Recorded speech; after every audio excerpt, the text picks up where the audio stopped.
Rebonjour et re-bienvenue sur la chaîne Le Goût des cadeaux de Noël. Dans cette vidéo, je vais vous montrer les quelques nouveautés et les quelques éditions limitées que j'ai en ma possession. Heureusement, cette fois-ci, je n'en ai pas beaucoup. Et un peu plus loin, je vous parlerai du concours qui vous permettra de gagner des cadeaux et de voir vos commandes remboursées. Dans la grosse nouveauté, il y a la Odin GLM que beaucoup attendent et qui va beaucoup plaire aux militaires, aux forces de l'ordre et aux utilisateurs de fusils d'assaut en général, y compris ceux qui font joujou à la guerre avec des armes à air comprimé. Mais ça, j'en parlerai en dernier, parce qu'avant ça, je vais vous montrer les quelques nouveautés et séries limitées de Noël. Allez, on va se débarrasser des bouboules qui m'emmerdent là. Voilà. Alors, on a d'abord la remplaçante de l'excellente i1R2 qui faisait 150 lumens pour un format ridicule que tous les possesseurs d'Olight doivent avoir accroché à leur clé. Cette fois, c'est la i1R2 Pro équipée d'une toute nouvelle LED et qui fait 180 lumens et 580 candela avec une portée de 48 mètres et 2 puissances. 5 lumens qui durera 12 heures et 180 lumens qui va durer 23 minutes. Autant vous dire que ça envoie pas mal pour une lampe aussi rikiki. Bien sûr, elle est étanche IPX8 et se recharge par port USB-C. Et il me semble que cette lampe sera offerte avec votre commande, mais c'est à vérifier. C'est vraiment la lampe à avoir tout le temps sur soi parce qu'elle a un éclairage assez sympa et très puissante et puis surtout elle a un faisceau qui est très agréable à l'œil. C'est la petite lampe qui vous servira à retrouver votre serrure quand vous rentrerez bourré ou alors qui vous servira à chercher un objet que vous avez laissé tomber dans votre bagnole. C'est également la lampe qui vous servira à plein de choses et notamment à vous éclairer la nuit quand vous êtes en pleine pampa et qu'il n'y a pas d'éclairage public et que vous ne savez pas où vous êtes.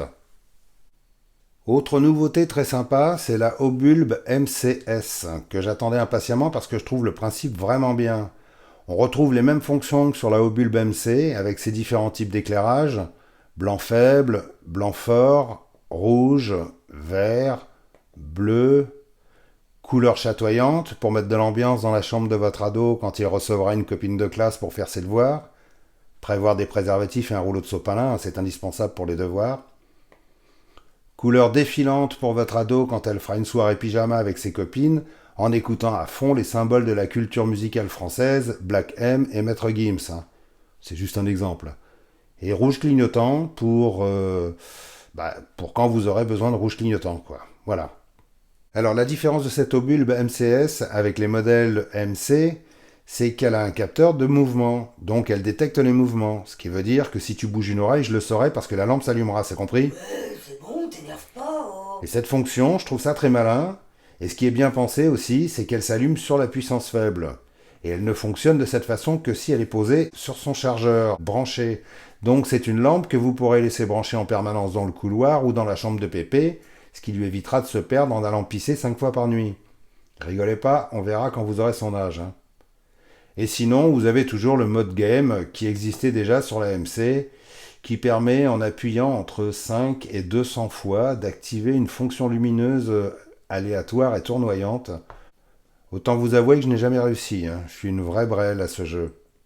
Alors au passage, je précise que le chargeur mural fourni avec la Obulb MCS est compatible avec les autres Obulb et les Baton 3, les Perun Mini, les S2R Baton 2, S2R Baton, S1R Baton 2, etc. etc. Et permet également de charger bien d'autres choses avec son port USB intégré. C'est très malin, je trouve. Comme toujours, la lampe arrive dans un emballage très soigné de type casse-tête chinois, assez rigolo à ouvrir et encore plus rigolo à refermer. Essayez de le faire, vous m'en direz des nouvelles. Dans cette vente, il y a aussi une i5R EOS en édition limitée dégradée rouge, très sympa comme couleur. C'est une lampe d'essai de 350 lumens avec une portée de 64 mètres et une batterie rechargeable par USB-C. Si vous voulez la voir à l'œuvre, c'est dans la vidéo de la vente du Black Friday ici. Dans les trucs rigolos et sympas, il y a aussi une nouvelle tenue de cosmonaute pour vos bulbes. Cette fois-ci, elle est orange. C'est un scaphandre, donc vous mettez la bulbe dedans. À l'arrière, vous avez un connecteur magnétique qui permettra de charger la bulbe ou de la laisser allumer toute la nuit si votre enfant a du mal à s'endormir ou s'il a peur du noir. Et du coup, ça me permet de vous présenter le coffret Christmas Pack très sympa. C'est un cadeau très original à faire qui contient 2 hauts bulbes MC avec une tenue de Père Noël et une tenue cosmonaute. Voilà. Ça se présente comme ça. Vous avez une haut bulbe avec sa tenue cosmonaute et une autre bulbe avec son Père Noël. Je trouve ça très amusant. C'est très mignon et c'est très original comme cadeau à faire. Il y aura un coffret de ce type à gagner sur la chaîne. Alors, j'ai une grande nouvelle à vous annoncer. Après les lampes et après les couteaux, Olight a décidé de créer sa ligne de prêt-à-porter qui portera le nom de Olife. Et pour débuter cette collection, la marque Olife lance un magnifique étui pénien tactique destiné aux bushcrafters et survivalistes naturistes, ce qui leur permettra de se protéger la zézette quand ils crapahutent dans la nature hostile. Et comme on peut le voir, cet étui pénien très pratique peut se mettre dans le sens qu'on veut, selon son humeur du moment. Vous voyez ce que je veux dire? Mais t'es con quoi? Hein? C'est une sacoche de vélo. Quoi? C'est pour les vélos. Ah merde, c'est pas un étui pénien? Ah pardon, désolé, c'est une sacoche de selle de vélo. Ah. Oh, t'es vraiment trop con. Donc, c'est une sacoche de selle qui, comme son nom l'indique, s'accroche sous la selle et qui permet de ranger ces petits objets chiants comme les clés et quelques outils. Comment ça s'ouvre? Ah oui, ouais, ça. Voilà. Qui permet de ranger ces petits objets chiants comme ces clés, quelques outils, etc., etc. À l'intérieur, il y a une petite pochette extensible, c'est tout, et puis un compartiment principal dans lequel, malheureusement, vous ne pourrez pas mettre votre smartphone. Mais on peut y glisser un petit talkie-walkie pour les randos en groupe. Alors, par contre, pour ceux qui sont au régime sans selle ou ceux qu'en cyclisme on appelle les danseuses, cette sacoche ne servira à rien si vous n'avez pas de selle. Bref. Allez, on passe à une autre nouveauté qui intéressera beaucoup plus de monde. Olight se lance aussi dans la bagagerie et nous propose une trousse d'essai dans l'esprit des Maxpéditions que tout le monde connaît, avec une capacité de chargement assez importante et qui permettra aux accros des lampes Olight de ne pas se retrouver complètement démunis quand ils partent en voyage ou en bivouac. Vous voyez ce que je veux dire? Comme vous pouvez voir, il y a de la capacité, hein, et si je voulais, je pourrais en mettre encore plus. Alors, cette trousse est en toile Cordura 500 deniers, déperlante, avec des passants mollis à l'arrière et 2 passants à pression pour se l'accrocher à la ceinture ou sur un sac. Il y a 2 compartiments principaux, avec des élastiques tout partout, pour vous permettre de ranger tout votre matos de survie, vos papiers, vos rangements, vos préservatifs, enfin bref, hein, tout ce qu'on met dans une trousse de secours d'essai. Hein. Vous avez des pochettes pour y glisser des choses plates, ici, ici et ici. Les zips sont des Waikaka, et ça il faut le souligner. Waikaka est une marque de fabrication américaine, ce sont les meilleurs zips au monde. D'ailleurs, tous les équipementiers tactiques utilisent du Waikaka. C'est quand même ce qu'il y a de meilleur. Hein. C'est ce qui se fait de mieux dans le genre. Hein. Sur la face avant, il y a des élastiques pour permettre d'accrocher ses gants, un foulard ou une tenue plus légère, avec un serre-cordon. Sur le dessus, on a une anse pour l'attraper plus facilement si on met la trousse au fond d'un sac à dos. Et puis, bon, dans l'ensemble, c'est une trousse de bonne qualité. La Olight a quand même fait les choses assez correctement. Alors, si je devais émettre quelques critiques sur cette trousse, hein, c'est aussi un peu mon boulot, les éléments sont de bonne qualité. Encore une fois, on sent qu'Olight a voulu utiliser ce qu'il y a de mieux. Toile en Cordura, zip Waikaka. On voit qu'ils se sont inspirés de ce que fait Maxpédition et Helicon Tex, la marque qui a le plus de succès en ce moment. Mais comme avec les couteaux, il y a quelques petites erreurs de débutants. Déjà, de la toile 500 deniers pour des trousses destinées à porter du petit matériel assez lourd, je trouve ça trop léger. Je pense qu'ils devraient utiliser de la toile 1000 deniers comme les trousses Maxpédition. Ensuite, les passants élastiques à l'intérieur ne m'inspirent pas vraiment confiance. Je les trouve un petit peu trop mous. Comme ce sont des passants qui vont recevoir, qui vont accueillir tout un tas d'objets qu'on va enlever, remettre, etc., etc., je pense que dans le temps, ils risquent de se détendre et de s'assouplir un peu. tous ils le font, hein, même ceux de chez Maxpédition, mais ceux de chez Maxpédition sont quand même beaucoup plus rigides. Ensuite, les passants mollis à l'arrière. Alors, les passants mollis, ça répond à un principe très simple. Normalement, les passants mollis, je vous montre ceux-là, voilà. Derrière cette trousse, il y en a 3. Pourquoi? Parce que quand on fixe un élément sur un sac à dos, on utilise un passant molli sur 2. Donc ça veut dire que pour pouvoir fixer cette trousse correctement sur un sac, il va falloir que j'utilise les passants mollis qui sont sur le sac et que je fixe un passant molli sur 2. Voilà. Ça donnera à peu près ça. Comme ceci. Là, ils ont mis 2 rangées de passants mollis. Ça sert à quoi? À rien du tout. Pourquoi? Parce que si on veut fixer ça sur un sac, on ne pourra fixer que un seul passant, ou les deux, mais fixés sur un seul passant du sac. Donc ça veut dire que au bout du compte, ça sera pas super bien rigide comme fixation. Ensuite, deuxième critique, je trouve qu'ils sont trop souples. Voilà. Selon le principe des passants mollis, il faut que ce soit quand même un petit peu rigide. Ceux de Maxpédition sont super raides, ce qui permet de faire des montages assez, assez rigides. Alors que là, on voit bien que c'est de la toile pas très haut de gamme, pas très épaisse, et que ça risque de s'assouplir et de se ramollir très rapidement. Même remarque sur les 2 passants de ceinture qui sont pressionnés sur les passants mollis. Alors les passants ceinture sont mous, voilà, et les passants mollis sont mous aussi, et le passant ceinture vient se pressionner sur le passant molli. Je trouve pas ça très malin. Ça, ce sont des petites erreurs qui montrent que les Chinois n'ont pas encore tout compris au principe des passants mollis. Ils n'ont pas compris qu'ils doivent avoir un espacement précis pour pouvoir être utilisés, et doivent être assez épais pour supporter le poids d'une trousse bien remplie, donc bien lourde, sans que ça ballotte. Donc très honnêtement, c'est une trousse que je glisserai plutôt au fond d'un sac, mais surtout pas accrochée à l'extérieur. Alors, je lance un petit message à Olight, ou plutôt à Olife. Allez voir du côté de chez One Tigris, qui est une marque chinoise, qui est assez spécialisée dans ses équipements tactiques, et qui fait des choses assez intéressantes. Sinon, allez voir la marque Magforce, qui est thaïlandaise, qui est à l'origine de la marque Maxpédition, avant que les Américains reprennent le nom, et qui fabrique exactement la même chose que Maxpédition, mais sauf qu'ils n'ont pas le droit de s'appeler Maxpédition. Mais qui n'est pas distribué en France en plus, même pas en Europe d'ailleurs.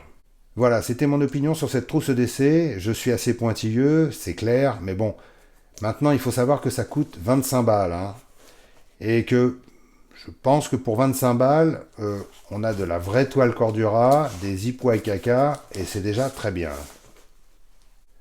Allez, maintenant ceux que ça n'intéresse pas peuvent sauter directement à la fin de la vidéo, parce que je vais présenter la lampe Odin GLM, et ça va être assez touffu techniquement.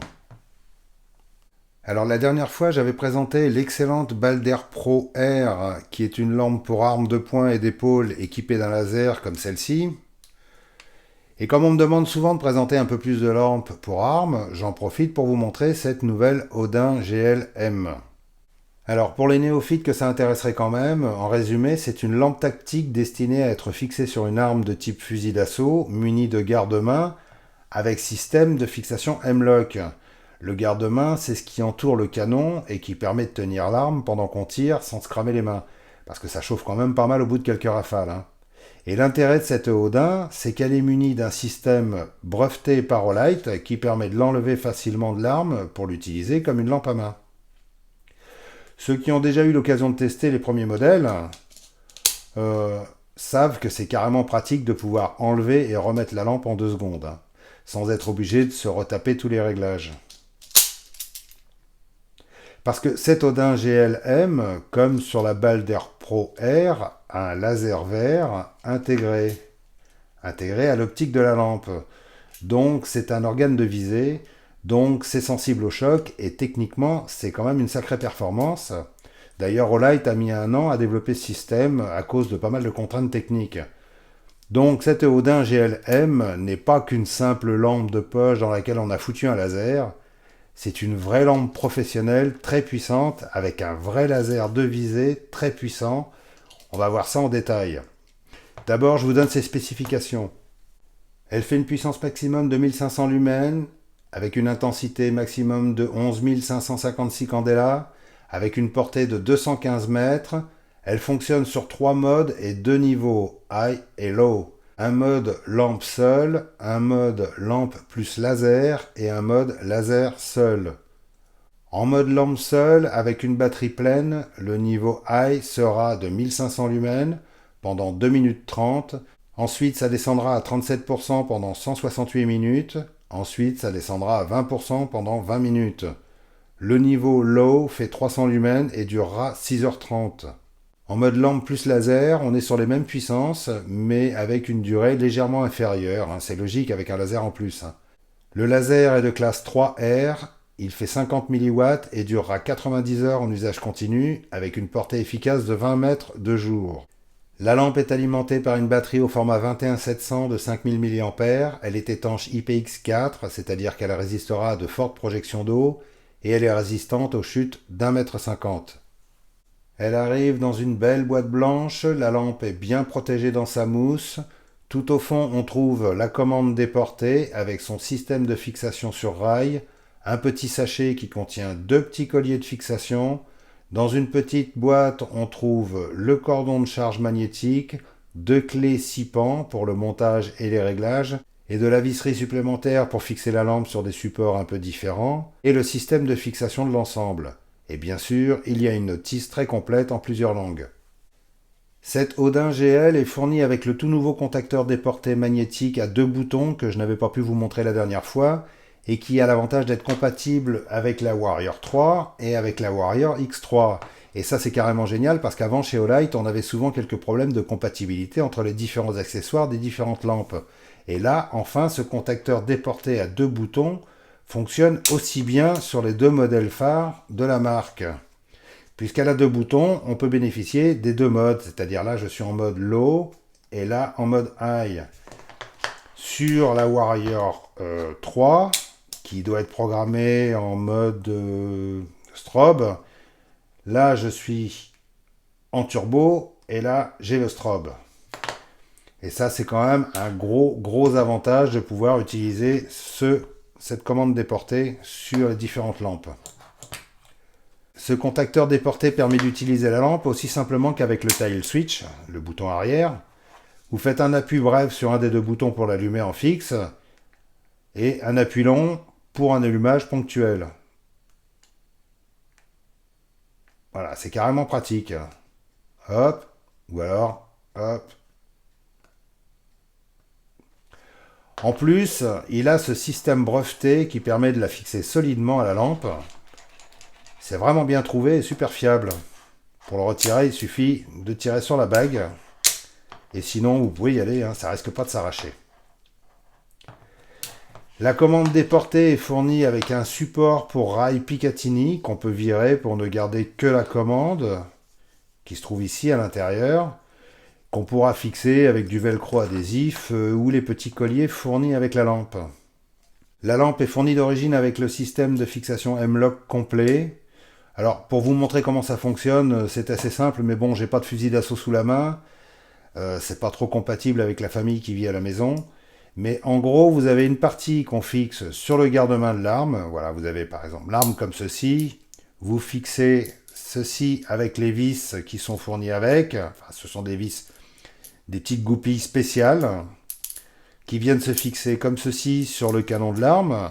Voilà. Et ensuite, vous prenez votre lampe et hop, vous la glissez dans le rail. Si j'y arrive. Voilà, tac. Et vous avez donc votre fusil avec l'arme ici, plus la télécommande. Voilà, la télécommande, pardon. Plus la commande déportée. Et voilà. C'est un système ultra simple. Pour pouvoir verrouiller la lampe, pour pas qu'elle bouge, vous avez un petit verrou rotatif qu'il faut tourner. Et là, vous pouvez y aller. La lampe ne risque plus de bouger. C'est un système, comment dire, extrêmement fiable, breveté par Olight, et qui permet surtout à la lampe de rester bien, comment dire, fixe d'une façon irrémédiable quasiment, parce que comme elle comporte un faisceau laser, ça se dérègle assez facilement. c'est un système qui demande à être réglé. Hein. Donc, il vaut mieux pas que la lampe se balade à chaque fois qu'on l'enlève et qu'on la remet, il vaut mieux pas qu'elle se balade de n'importe comment. Franchement, c'est un système super fiable, breveté par Olight, et bon, j'ai pas de retour particulier à ce sujet, mais vu que ça se destine à des usages guerriers, je suppose que c'est quand même d'une grande fiabilité. Hein.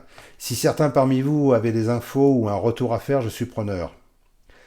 Dans la mesure où il y a un laser, cette lampe comporte deux petites vis de réglage ici.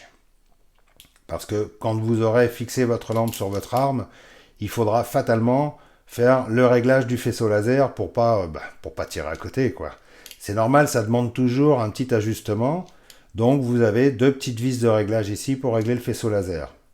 Son fonctionnement est très simple. La sélection des différents modes se fait par une bague rotative.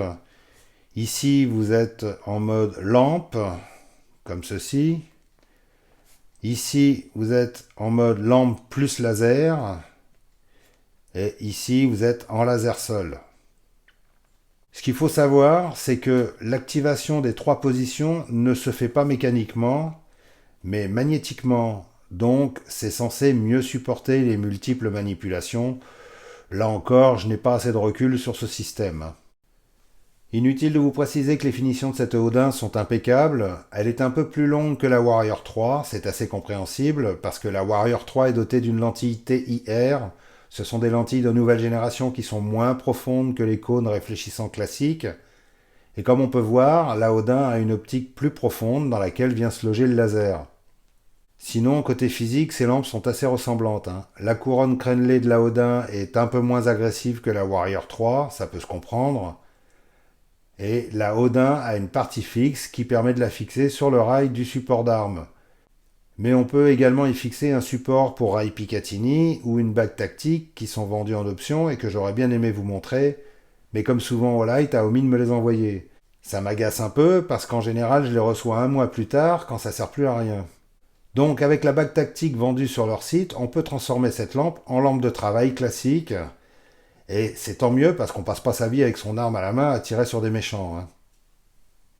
Les tests en extérieur montrent que la lumière est très agréable, elle n'est pas trop blanche donc elle ne fatigue pas trop les yeux.